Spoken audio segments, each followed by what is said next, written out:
देखुं ये जो चित्र तालचेर शिल्पांचल श्रमिक संघ जिंदाबाद एवं ये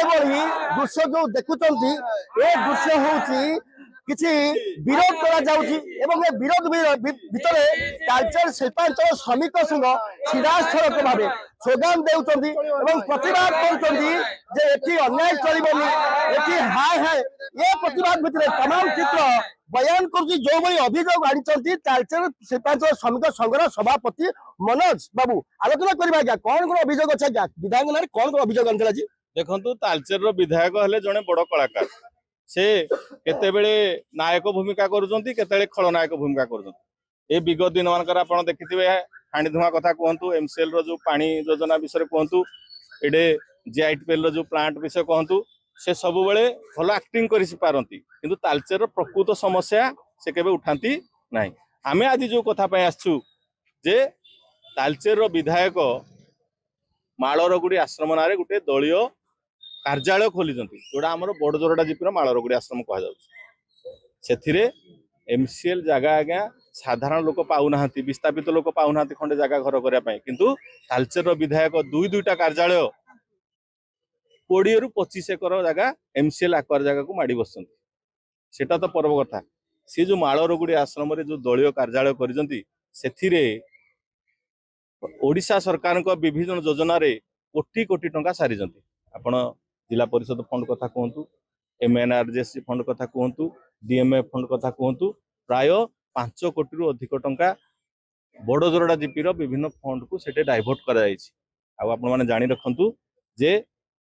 सरकार को गोटे नियम अछि एमसीएल द्वारा अधिग्रहण हेतिबा जगह रे सरकारी योजनार पैसा लागि परिबो नाही किंतु विधायक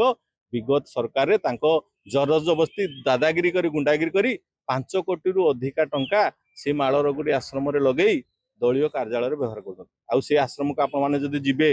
मु तो कहूँ जातु देखिए हेडे जीएम ठारू आरंभ करना अनुगुल जिलार सब विधायक आसीना सेटा को भित्ति प्रस्तावना उद्घाटन कर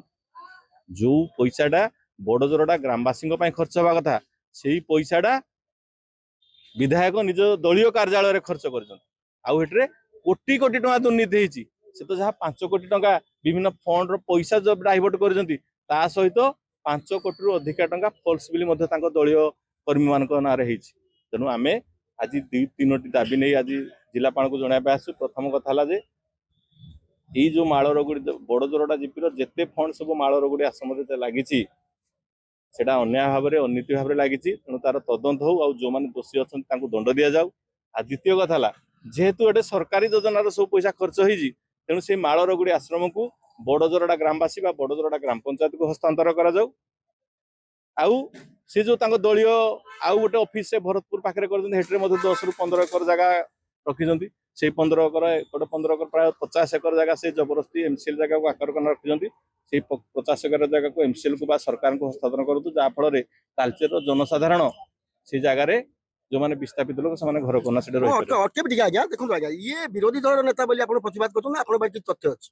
मो पाखे तथ्य अच्छी मुझे आपको फोटो देदेवी जो माळरगुडी आश्रम आम जिला उपजिलापाल को फोटो देजु से विभिन्न योजना केते पैसा लगी केते हरण चाल आउ एमसीएल विस्थापित जो आक्वार एरिया रे ए सबूर तथ्य आम अच्छी आपन तथ्य बड़ तथ्य होला सेठरे देखिए 5 कोटी गोटे बिल्डिंग ठिया होती आपण मैंने एबे जाई से जगह को देखिपारे आ से आखपाख अंचल लोक मैंने समस्ते जानते किंतु विधायक दादागिरी आ विधायक भय करी कहीं पार्टी खोलु ना बड़जोरडा ग्राम पंचायत डेवलपमेंट बा लोकंकर डेवलपमेंट जो फंड आसी 90% फंड आगे से डाइवर्ट होती आप जाना निजे एटा को चेक करि परिबे ना एबे कथा तो एबे जो मोहन सरकार आछंती मोहन सरकार काको अपेक्षा करू नाती सीधा सड़क बोल्डर मारछंती जे अन्याय करछि ताको भांगुछंती ए बाबत रे किछि पदक्षेप नेबे कि सरकार ना मु तो आशा करि जे मु एटा तो आकु आमे हुरी जिलापाल पाहकु नबु समपले माननीय मुख्यमंत्री आम दलर मुख्यमंत्री मध्ये जणैमु जे से आश्रम को मु भांगिबा सपखरे नै मु चाहूची से आश्रम को लोकंक डेवलपमेंट पई बड़जोरडा ग्राम पंचायत को बड़जोरडा ग्रामवासी हस्तांतर करा जाऊ। ये स्पष्ट कथा शुणुले जिते प्रतिवाद करुँच संघर सभापति मनोज प्रधान सीधा सड़क कहते तालचेर विधायक जो एकर एकर जगह को मारी बसती सीधा सड़क जमीहरा प्रजा कि जो मैंने विस्थापित होती हस्तांतर करूँ सबुठ बड़ कथा कहते मोहन सरकार जेहेतु 2 वर्ष आसी सी सडन एक्शन नियंती सीधा सड़क भरोसा अच्छी मोहन सरकार और जिलापाल सीधा सड़क एक गुरुत्व नेबे सीधा सड़क ए जगह गुड़ा नहीं विस्थापित बासी मानक जोगाई देवे तालचेरू रविनाथ कोटपट फोकस प्लस।